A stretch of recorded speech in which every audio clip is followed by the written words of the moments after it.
Mayroon ng alternatibo para sa mga gustong kumita ng dolyar pero ayaw iwan ng pamilya para mag-OFW sa ibang bansa. Nauuso na kasi ngayon ang tinatawag na online jobs o yung mga trabahong ang gamit lamang ay internet at computer sa bahay. Nagpapatrol, TJ Manoto. Thank you for calling Fortress Learning. This is Beng. How may I help you? Pag nadinig mo lang, akalain mong nasa ibang bansa o di kaya call center sa isang magarang opisina. Pero dito lang sa kanyang bahay nagtatrabaho si Beng Senon bilang isang online worker. Si Beng ay isang senior online receptionist ng isang kumpanyang nakabase sa Australia. Maganda raw ang kita rito, bukod pa sa karagdagang benepisyo. Kahit nakapambahay ako, pwede ako magtrabaho.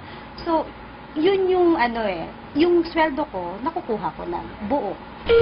Si Justine, writer mula sa Cagayan de Oro. Nagugustuhan naman ang De Oras o di kaya The Project ang swelduan na US dollars pa.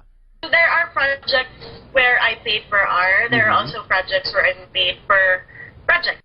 Ayon sa Dole, dumadami na at nauuso na ang mga online jobs na magandang alternatibo sa mga hindi makahanap ng gusto nilang trabaho dito sa bansa at ayaw namang iiwan ng pamilya para maging OFW. Mula $3 hanggang $12 per hour ang sweldo ng mga online workers.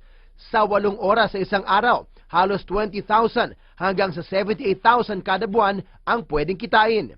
Ang Elance at Odesk ang ilan lang sa mga sikat na online services na tumutulong sa mga manggagawa na makahanap ng trabaho na gamit lang ang internet at computer sa bahay.